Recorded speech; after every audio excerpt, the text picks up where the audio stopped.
In 1957, the launch of the world's first satellite by the Soviet Union ushered in a Cold War crisis that came to be known as the race for space. Recognizing the head start obtained by the Soviets with their large rocket engines, which gives them many months of lead time, and recognizing the likelihood that they will exploit this lead for some time to come in still more impressive successes, we nevertheless are required to make new efforts on our own. For while we cannot guarantee that we shall one day be first, we can guarantee that any failure to make this effort will make us last. To overcome the Soviet lead, President John Kennedy openly declared the finish line to be the moon. Before sending humans, the U.S. strategy called for first launching robotic spacecraft, a job assigned to NASA's Jet Propulsion Laboratory. Now we know we're doing something really important, and we better do it right, and quickly. There was no book. We had to figure them all out as we went along. And of course, in that environment, you're going to make some mistakes. JPL's ambition was to explore the planets. But to the lab's surprise, even crash landing a spacecraft on the moon would prove a humbling experience. We were on a new journey, and nobody really knew where it was going to lead to. Destination Moon. Beginnings of the space age. Next.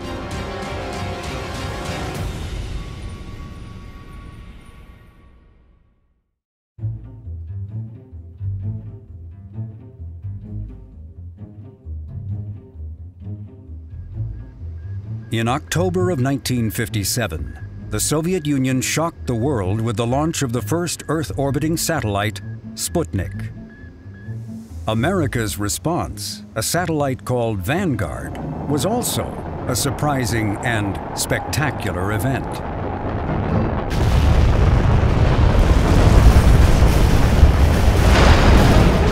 Vanguard would be only one in a long string of setbacks for the United States space program. On a visit to the U.S. in 1959, Soviet Premier Nikita Khrushchev made sure to underscore the disparity between the two nations. A successful moon rocket heralded Khrushchev's arrival in America, a scientific feat heavily capitalized on by Red propaganda. It gave solid foundation to Khrushchev's boasts of Soviet achievement. America's hopes for competing in the race for the heavens rested with its newly formed space agency, the National Aeronautics and Space Administration. NASA was given an assortment of technical facilities scattered across the country. One of them was the Jet Propulsion Laboratory in Pasadena, California. There was about 500 employees. Maybe half of that was engineers and scientists. Procurement was one guy. Now it's a whole division of people. Parking is a big problem now. In those days, parking was no problem. Everybody drove on lab through the main gate here. Park wherever you want. Of all the groups NASA inherited, JPL was a part. This research center was then, like today, managed and staffed by employees of one of the world's most renowned engineering universities, the California Institute of Technology. JPLers were accustomed to a tradition of independence. From JPL's perspective, NASA was a newcomer with no portfolio.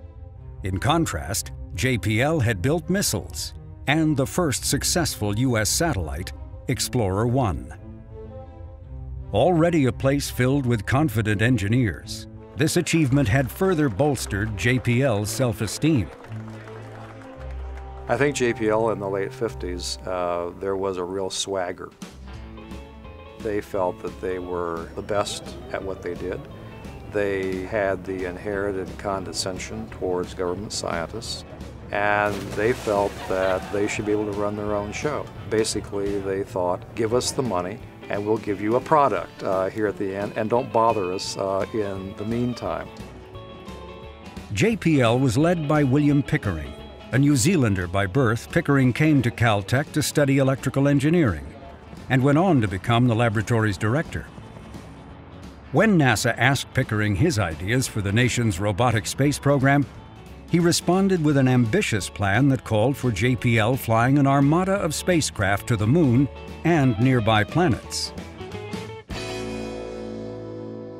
Before the conference, we talk with Dr. William H. Pickering, director of JPL. In matter-of-fact terms, he introduces the coming greatest adventure of man, a search for life on other worlds.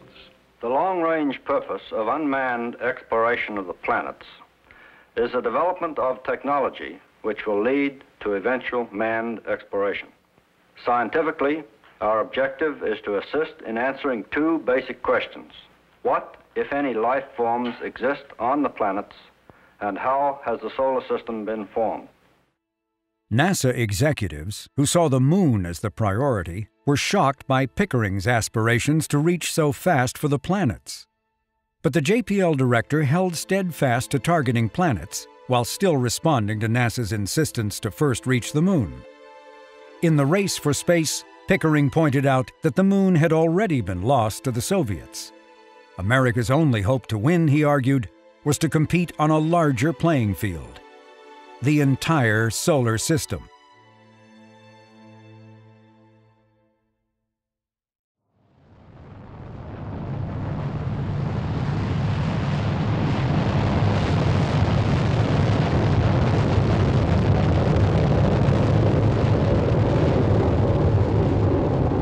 Whether the destination was the Moon or the planets, no one was going to go anywhere without a reliable rocket. For both its human and robotic programs, U.S. plans called for modifying military missiles, but they were having problems of their own.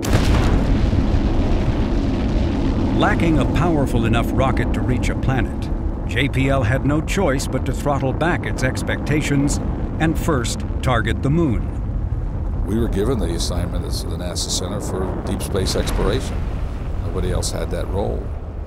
Our assignment was to come up with a spacecraft that could go to the Moon. I led the design team for that, and that was pretty great stuff. We didn't know what we were doing, and there was nobody around that could tell us. We were inventing stuff. Come and take a trip in my rocket ship. We'll have a lovely afternoon. Kiss the world goodbye, and away we'll fly. Destination Moon. The strategy called for first building a spacecraft that could obtain close-up images of the Moon before crashing onto the lunar surface. These spacecraft, called Rangers, were to be designed and built at JPL. A second type of spacecraft would visit the nearby planets Venus and Mars. Meanwhile, JPL was to select and manage the work of an industrial contractor that would build a third kind of spacecraft, one capable of soft landing on the Moon. What seemed the least challenging of these three spacecraft were the moon-crashing Rangers. You don't need a high-gain antenna or solar panels to go to the Moon. You just have batteries and an antenna that big. Fine, they get us there. You see, so our whole Ranger philosophy was planetary precursor. In charge of the Rangers was Jim Burke. He was a Caltech graduate, a former naval aviator who had learned his trade at JPL, building missiles for the Army. I wasn't afraid of the job. I thought it would be fun. Well, turned out a little different. Burke was well liked for his infectious enthusiasm and informal style, a demeanor that gave little hint of the enormous pressure he was now under. Pressure is always part of any project management job, but young and frisky and full of pep and armed with a good degree from a good university and a lot of very smart friends, who minds a little pressure? Up in the sky. Destination Moon.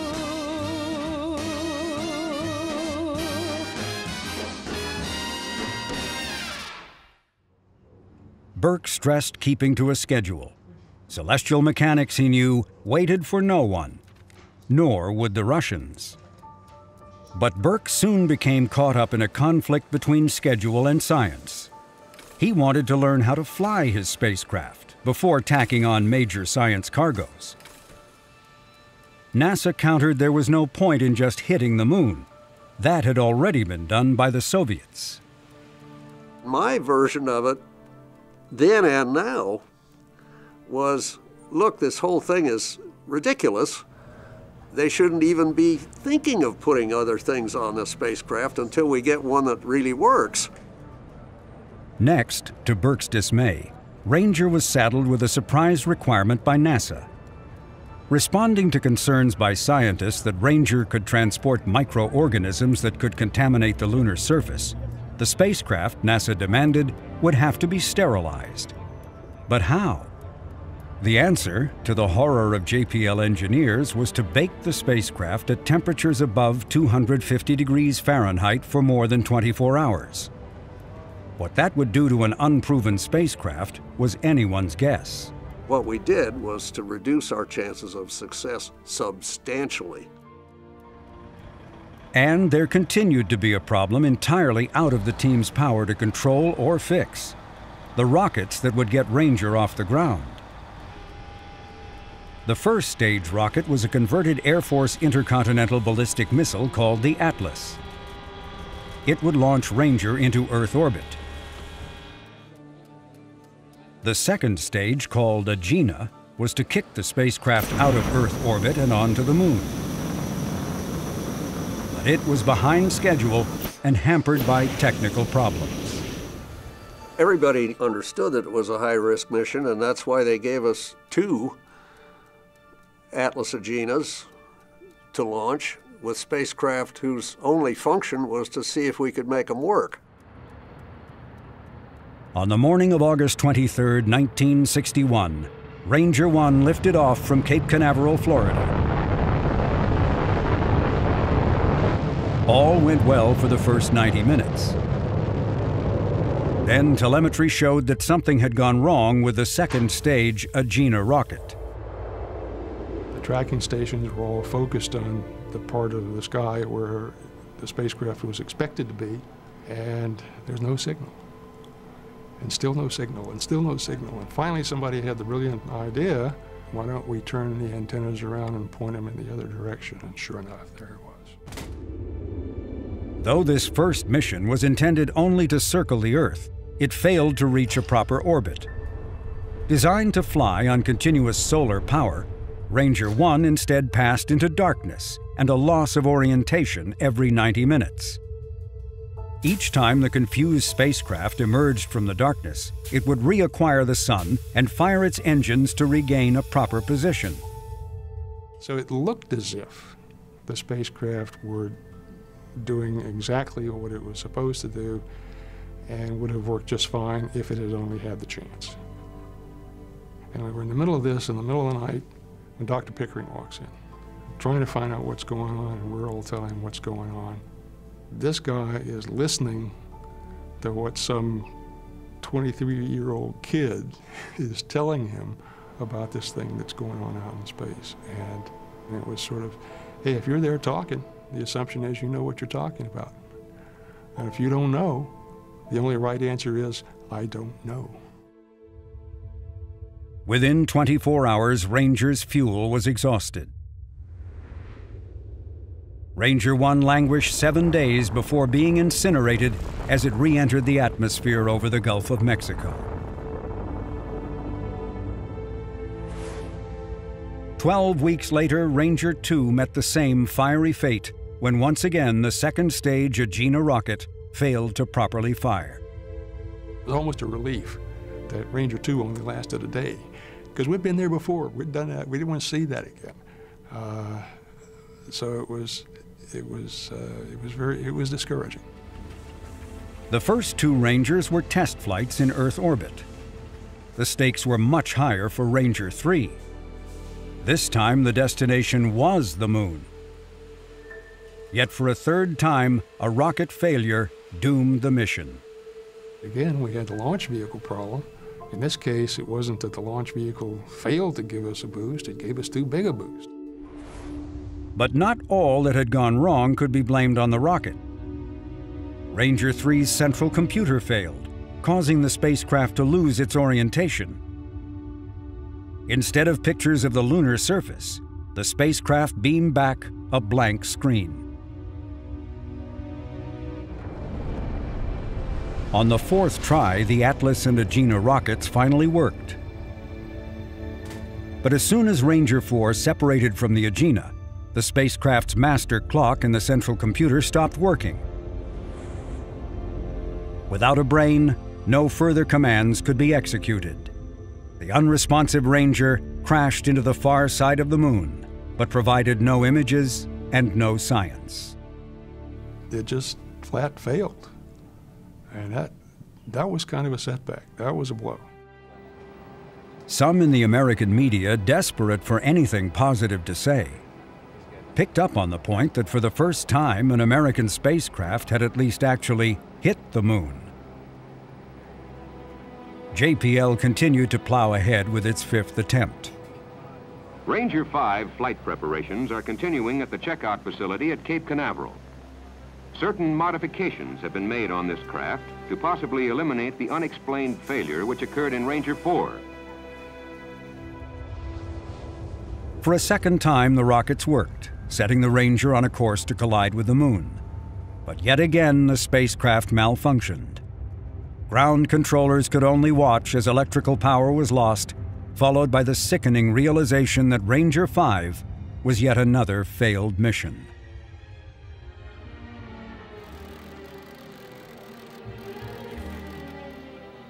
Born to lose, I've lived my life in vain.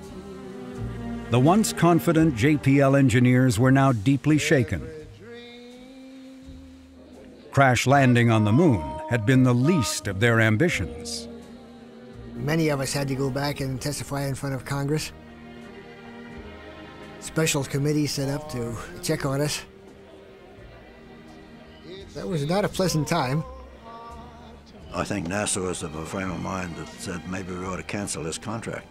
But we persuaded them, give us a year before Ranger 6 and we'll try and get all the bugs out of this thing. What, the humiliated JPLers asked themselves, had caused so many things to go wrong? Had all the science experiments, many tacked on late, overwhelmed the engineers? Had sterilization fried the electronics? You could find specific problems, what caused them to fail at the time, and you could still go in and fix those. But when you have a series of failures, there's more than just that. And my own belief is that the people who were in charge of it at that time were giving too much priority to schedule and doing it as quick as possible, as opposed to doing it in a more careful, deliberate fashion to make sure it worked. Changes were demanded by NASA, and heads began to roll. One of them was Ranger Project Manager Jim Burke. It always hurts if you get fired. That's not fun. But in my case, I sort of thought getting fired was deserved, in part because of the sterilization business, but also some other things that I knew I had done wrong.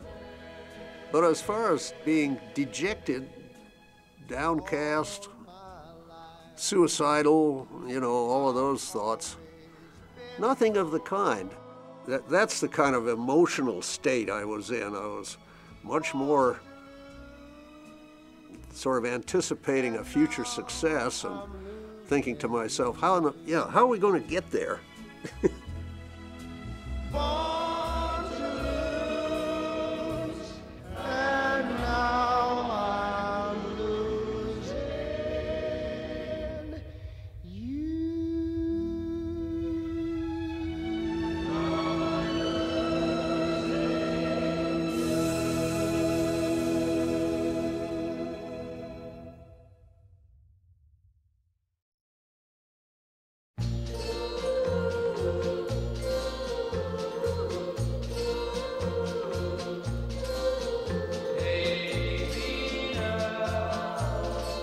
Even in the midst of the Ranger crisis, JPL was hard at work on other missions.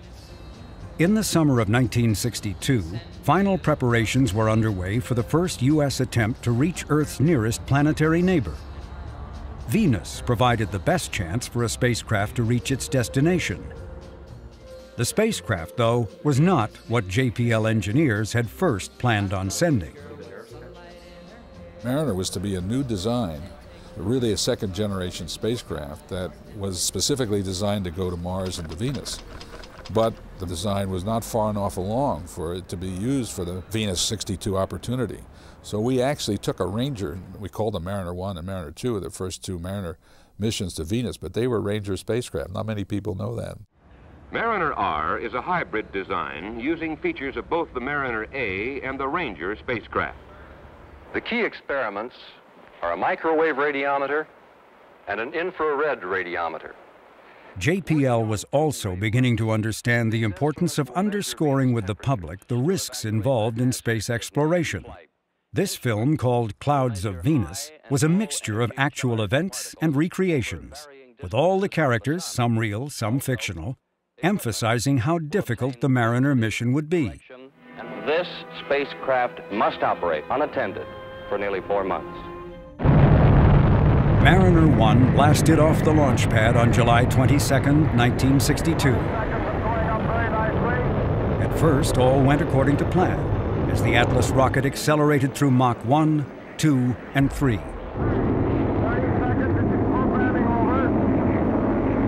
But then, the Atlas began fishtailing and veering off course. We're not on trajectory. This is range safety. Stand by. That reads good. Mariner was only seconds away from separating from the errant rocket when the range safety officer had no choice but to give the destruct command. Destruct command. Repeat, destruct command. This will apparently blew up. Analysis showed that the cause of the rocket failure was a software error. A single misplaced symbol of code had resulted in the loss of the first U.S. spacecraft destined for another planet. It was offset a little bit by our knowledge that we had another one to go. You know, maybe we could resurrect things here. And that, of course, we put all the energies into that. Now I'll call on Bob Parks, our planetary program director. Bob? Thank you. Gentlemen, Mariner 2 operations are all unscheduled. Now, obviously, this is a high-risk mission. Even if the Mariner launching is completely successful, we have many critical flight problems to face.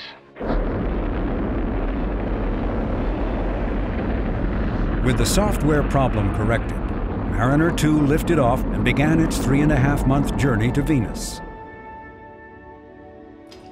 An early critical event was deploying the solar panels to convert sunlight into electrical energy. Numbers came out, when you analyzed them, that there was a 1% chance of success in a sense that all these components would work.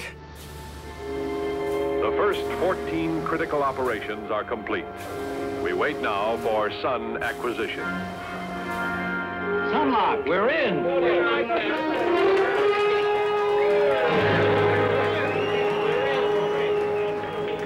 Like the man said, we're in. Maybe.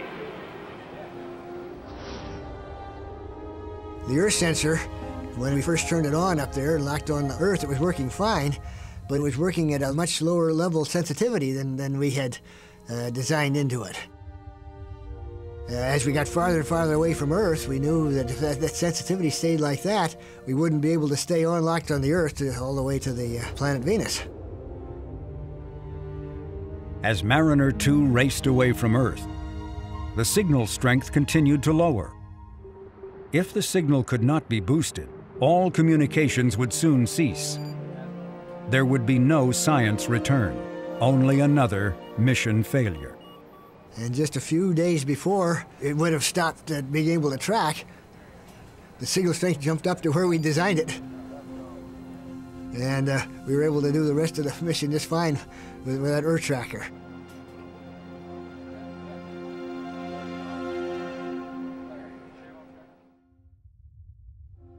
Another pressing issue was keeping Mariner 2 on a proper course. Tuesday afternoon, it is decided to go ahead with the trajectory correction. Goldstone engineers send roll, pitch, and velocity commands to the spacecraft. The motor is fired and shuts off on time. Now we must wait. New tracking data will determine if the flight path has been corrected. 2 hours later, newsmen gather at JPL. The mid-course maneuver was successfully accomplished. The spacecraft has reacquired the sign. Have we gone past the point of any further correction? Are we now going for broke? Yeah, that is correct. We can make no further correction. We're either right now or else. We still have approximately 100 days to go before we arrive at Venus. For 100 days, JPLers worked around the clock, steadying what was becoming an ever more troublesome spacecraft. One of the members of the team was a 22-year-old flight controller who was both a pioneer in exploring the planets and venturing into the male-dominated world of engineering. I found myself not only involved in the planning of the operations, but the actual conduct of the operations. And before I knew it, I was 22, and I had been assigned as one of several flight controllers on Mariner 2. I was good at that work. I was good at operations work. I had a shift of my own, usually midnight to 8 in the morning. Women didn't have opportunities like that, and there were some number of people who were pretty sure that they shouldn't. That flight was probably the largest experience in growing up a young woman could have. I got through it, and I was very proud of myself for getting through it. But from then on, everything seemed easier. In December, Mariner 2 was closing in fast on Venus, but it was in a precarious state. Portions of the spacecraft were overheating. Several critical telemetry sensors had stopped working altogether. It was taking all the energy the solar panels could produce to keep the spacecraft functioning. On December 14th, Mariner 2 made its closest approach to Venus, flying by at a distance of 20,000 miles. In Pasadena, a steady stream of science data came pouring back as audible sounds throughout Mission Control. Scientists were elated, although most of the results were more confirmations than new discoveries. There was no onboard camera, so there were no pictures. There was also no sign of a magnetic field or a radiation belt like Earth's.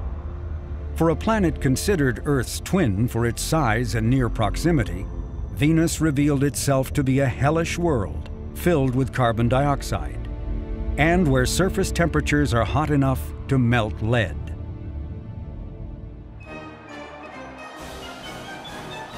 If the science return was modest, the public reaction to the technical achievement was enormous. For the first time, the United States could point to its first in the race for space. It is a proud time for the U.S., Time magazine proclaimed. No achievement by a Russian cosmonaut or U.S. astronaut, no experiment made by any of the myriad other satellites that have been shot aloft has taught man nearly so much as the improbable voyage of Mariner 2. William Pickering found himself featured on the cover of Time. Pasadena honored the JPL director by naming him Grand Marshal of the Tournament of Roses Parade.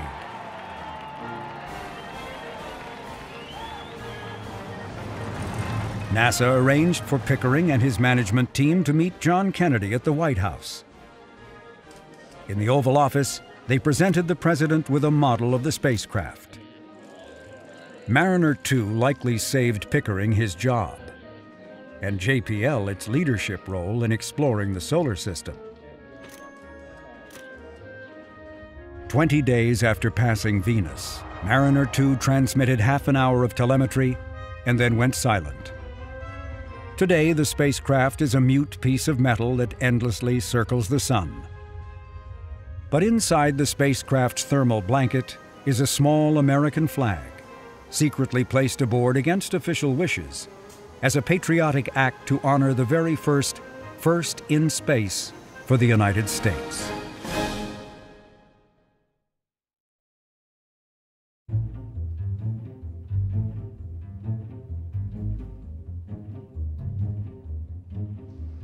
The success of Mariner 2 and a reconstituted Ranger team buoyed hopes that the next attempt to hit the moon would be different than the previous 5 attempts.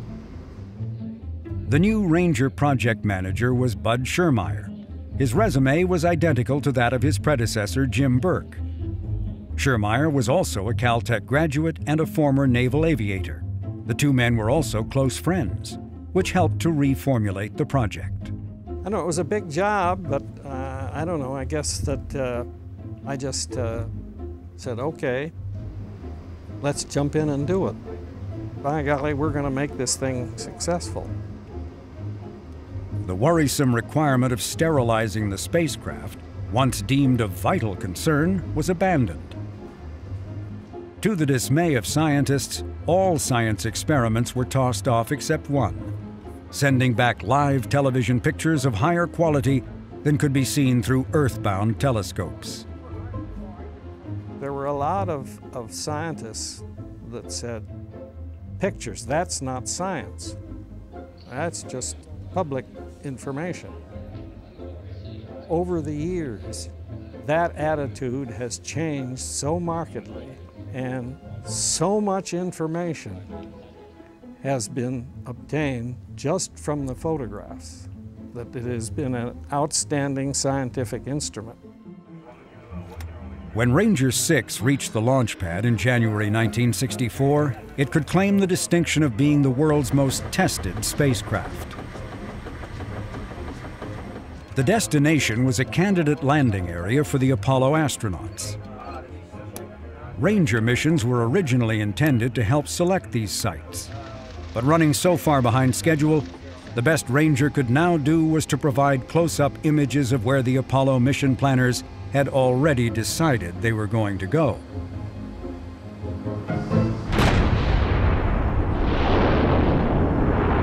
The Ranger 6 launch went perfectly.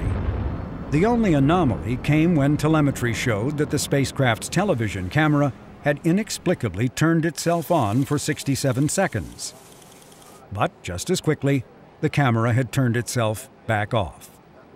Everybody sort of scratched their head and said, what was that? And put it on the back burner and didn't worry about it. Other than this one minor glitch, all systems were normal. Navigators confirmed that Ranger 6 was right on target to hit the moon in the early hours of February 1st, 1964. A guarded Pickering declared to the press that he was cautiously optimistic.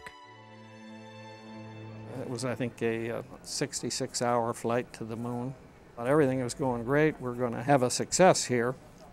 I drove in with my van with all of the champagne bottles in the wash tub with ice in them, all set to celebrate.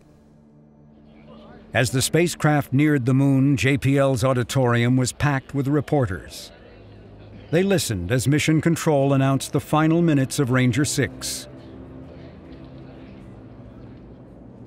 18 minutes before lunar impact, the spacecraft directed its 2 television cameras to turn on and warm up. We should now start getting video.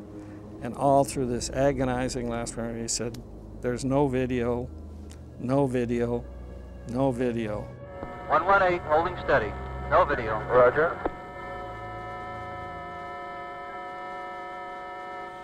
No video. Roger.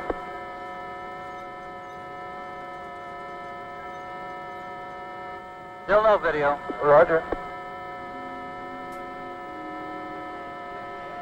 It was just heartbreaking.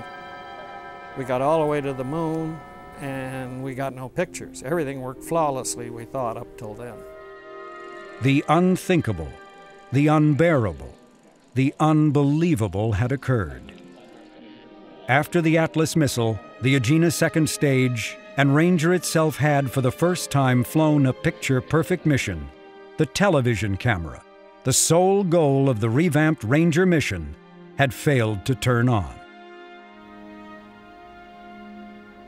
That was really disastrous to us all. A shell-shocked Pickering arose from the console and declared he never wanted to go through such an experience ever again. It was a very sad experience for the lab, and probably the low point in the lab's history. You know, we were terribly disappointed because we had stopped and regrouped, as they say, but had missed a design flaw in the system. And we got bit by it.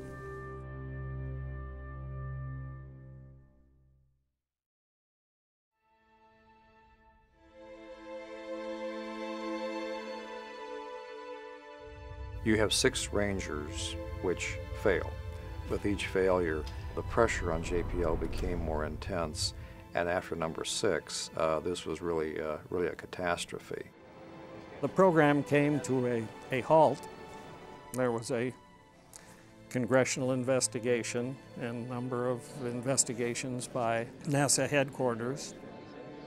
I had no fear that the lab was going to fall apart. It was quite the opposite. Everybody pulled together, basically, what can I do to help?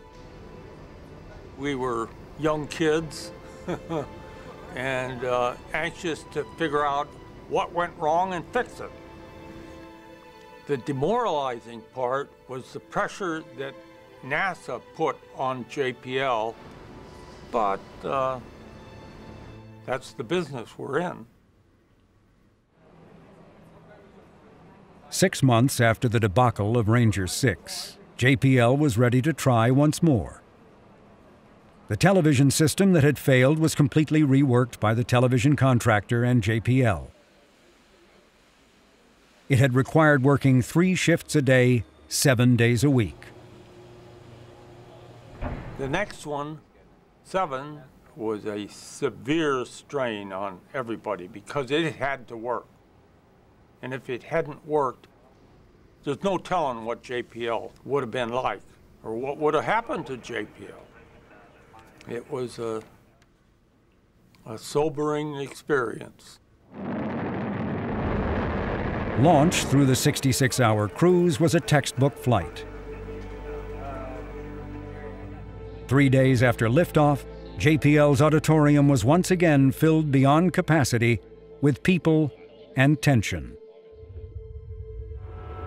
Magnetic tape recorders were started at 130700 Zulu at both Pioneer and Echo sites. We are anticipating F-channel warm-up at 130719.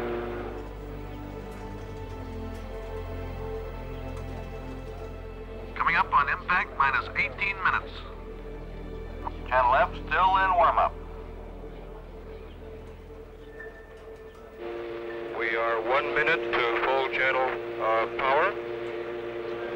All magnetic and kinescope recorders are go. This is Goldstone TV control. F-channel is still in TV warm-up.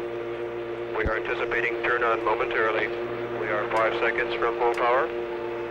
We have full power on F-channel. Roger. Full power on F-channel. All kinescope recorders are recording. All magnetic tape recorders are recording. Video is very strong. Video is very clean.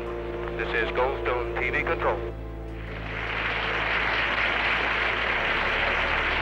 Preliminary photographic analysis of the video indicates we have good signal strength from the moon. We definitely are able to see craters.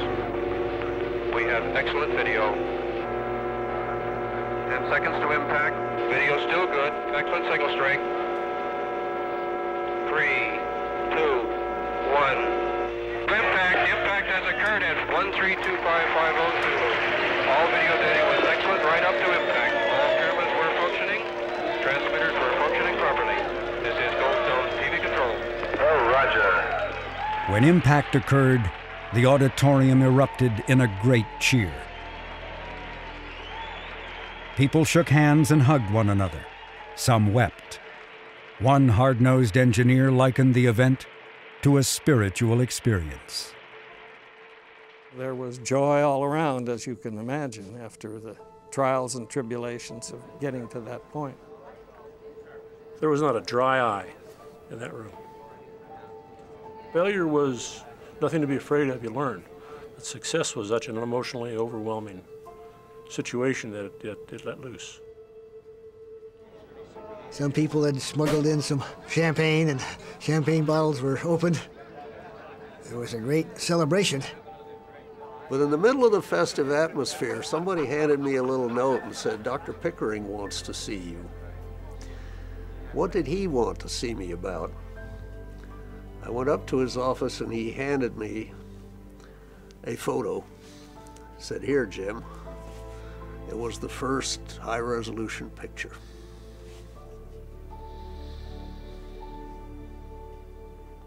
That was good.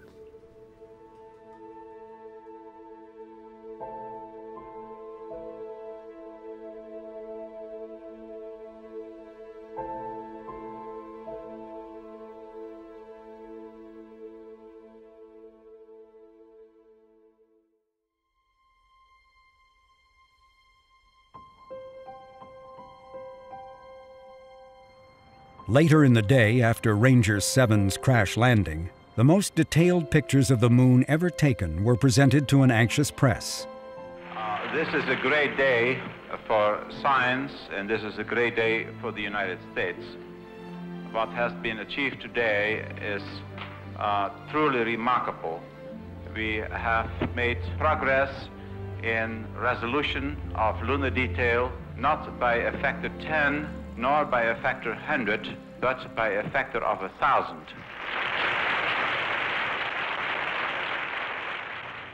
Next, Pickering and NASA officials rushed to Washington to brief President Lyndon Johnson. 2 more Rangers would fly to the moon. Though scientists were pleased with the images, they did little to resolve questions about Earth's orbiting companion. Rangers' pictures are like mirrors, one scientist declared, and everyone sees their own theories reflected in them. Of all the questions NASA wanted answered, the most important was knowing what the surface would be like for Apollo astronauts. Was it solid? Would it support the weight of an astronaut, let alone their lander? Or would layers of dust act like lunar quicksand and swallow them whole? NASA had hoped the answers would come from Surveyor. This was JPL's first experience in overseeing on behalf of NASA the work of an aerospace company, and the process had not gone smoothly. The Surveyor program had started in 1960 as a very hands-off contract arrangement. That was how NASA wanted it. In fact, NASA hoped JPL would adopt more to the industry's ways of working. But the contractor, Hughes Aerospace, was struggling, for good reasons. Surveyor was far more technically challenging than the Rangers. This spacecraft not only had to soft land on the moon, it had to do so autonomously. It was also expected to send back images and science data from the lunar surface, not for a day, but for weeks. By 1964, the project was over its budget by a factor of 5 and far behind in its schedule. Surveyor was in deep trouble.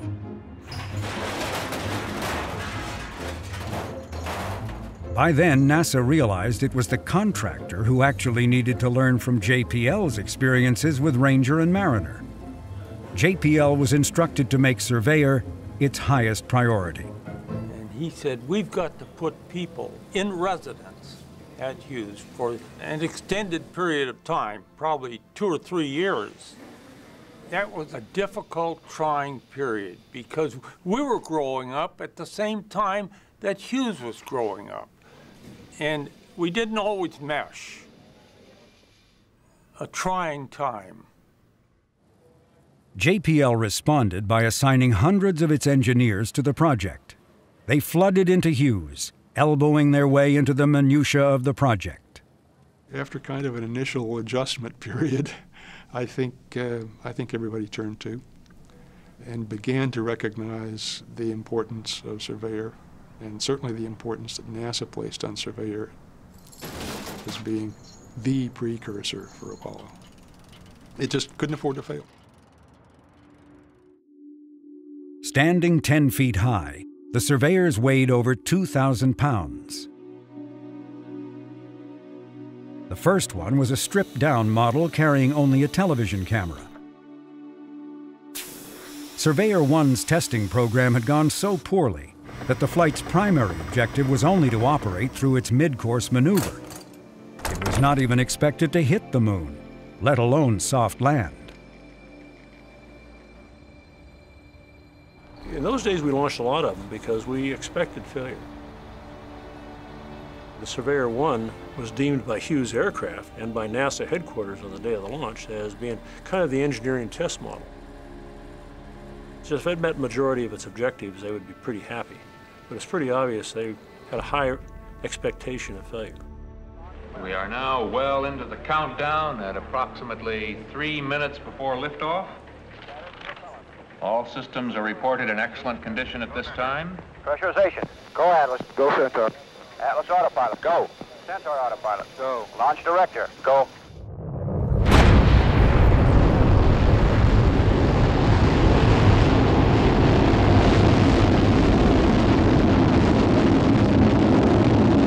Yes, this looks good. Doppler readout is nominal. Chamber pressure looks good. Liftoff was at 7:41 Pacific Daylight Time on an azimuth of 102 degrees. The aerodynamic shroud is off and Grand Bahama is tracking. Liftoff plus 4 minutes and 3 seconds. As shown by the animated diagrams in the monitor, the Atlas Centaur separation has occurred. Centaur cutoff. Surveyor is injected on its lunar flight path separation, and report that the landing legs are extended. The Surveyor is now in space.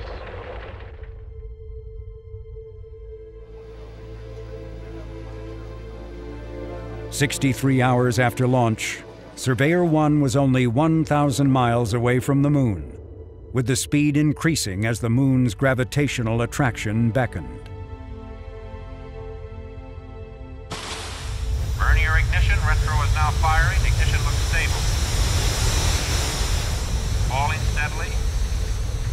63,000 feet, 3,500 miles an hour. Now at 30,000 feet, retro burnout confirmed. The vehicle was supposed to enter a fixed rate of descent. So that happens.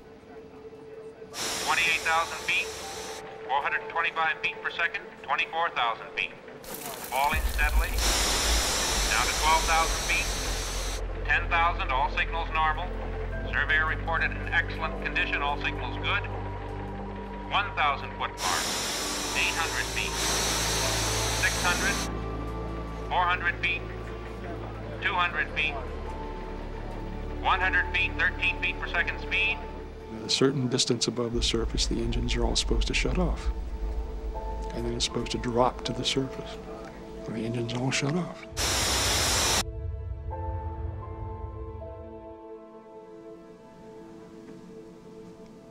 And you could hear a pin drop. It worked. We're down. It's still transmitting. Surveyor 1 touched down at 5 miles per hour, a mere 1 second off the intended landing time. For the first time, an American spacecraft had achieved a soft landing on another celestial body. Surveyor 1 operated for 6 weeks, surprising engineers by surviving a bitter cold lunar night. In all, the sturdy lander sent back more than 11,000 images before its batteries ceased to work. Surveyor 1 now rests where it landed in July 1966, telling us of its presence by casting a silent but long shadow on the lunar surface. 6 more surveyors were launched over the next 2 years, providing a treasure trove of science about the moon. Although 2 of the missions would fail, the increasing ratio of success to failure demonstrated that JPL was clearly learning from its past mistakes.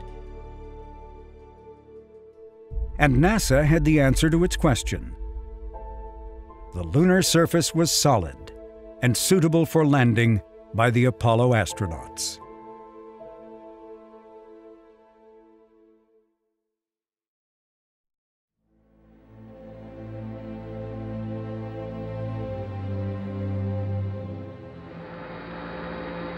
It's one small step for man,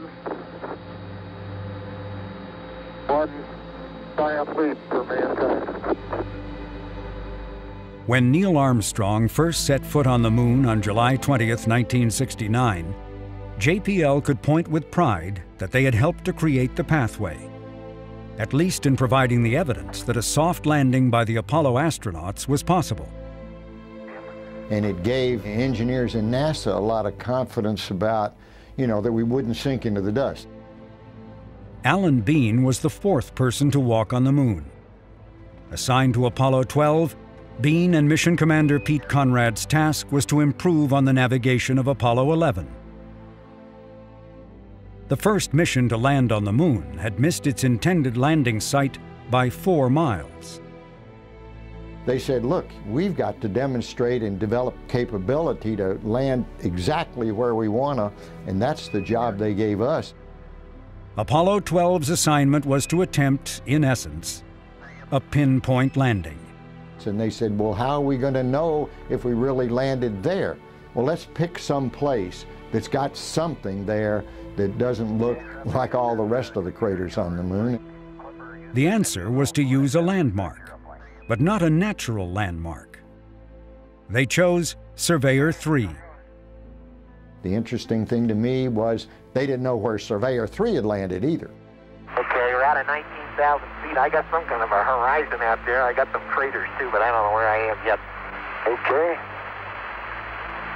I'm trying to cheat and look out there. I think I see my crater. Hey, baby. I'm not sure. P64, Pete. P64. Hey, there it is. There it is. Son of a gun, right down the middle of the road. Outstanding. 42 degrees, Pete. Hey, it's starting right from the center of the crater. Look out there. I can't believe it. Amazing. Fantastic. Oh, we found that crater, and we were going to land on the near edge of it. There was too many blocky rocks there, so we overflew it and then landed on the far right corner. And we still didn't know that Surveyor 3 was there. We said, we're at the right crater.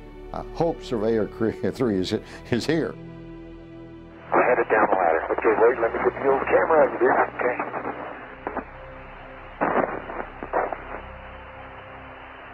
Man, that may have been a small one for Neil, but that's a long one for me.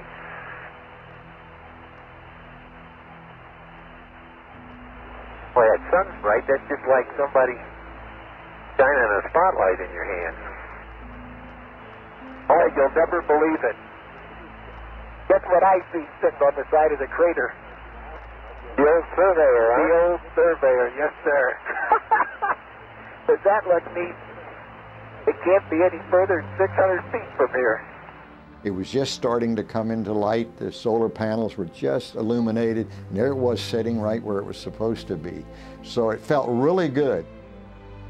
Apollo 12's mission included bringing back to Earth parts of Surveyor 3, but the spacecraft had landed in what appeared to be a deep crater. So we began to talk about how we're going to get down there. This is too steep. We're liable to slip down in the crater and can't get out. We don't have any ropes with us. We were concerned about it. When we got out the next day and looked over there, the sun was on that slope, and then it was obvious that it was about 13 degrees and we wouldn't have a problem.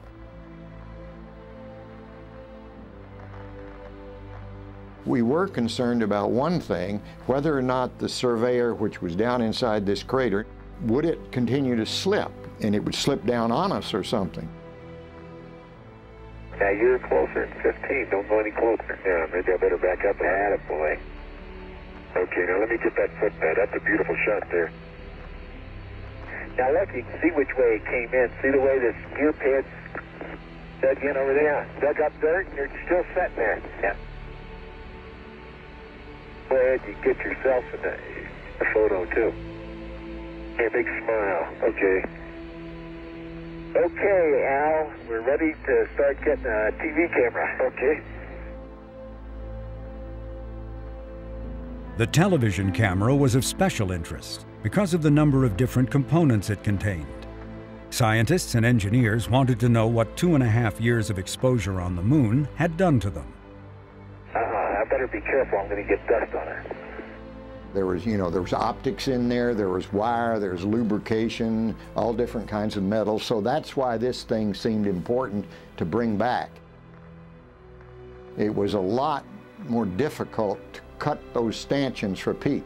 So he fooled with it a while and rotated them and cut through. We weren't going to be denied. Okay, 2 more tubes on that TV camera, and that baby's ours. That's ours. That's ours. We got her. Beautiful. Then we looked around for other things that we could get, and of course the scoop was right there. They didn't ask us to bring it back, but it looked pretty tempting. Let's get the scoop while we're at it. Didn't think you were going to leave without a scoop, did you? No.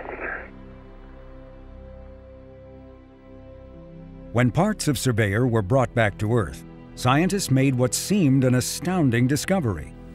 They found inside the camera a common bacterium, Streptococcus mitis. Had this bacteria survived a trip to the moon and back? Or had it been introduced in the lab? We found out over the years since that time that life is very tenacious and comes up even at the bottom of the ocean, out of volcanic vents. There's life down there.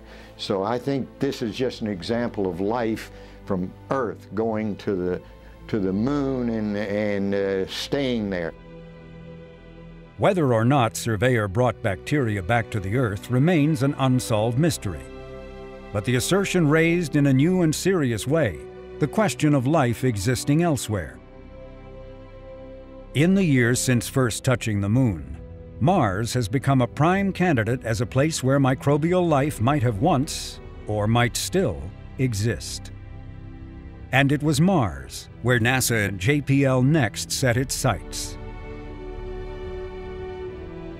And perhaps one day in a future not as distant as we might think, another astronaut will again bend down and touch a robotic explorer, one that once roamed the surface of the Red Planet.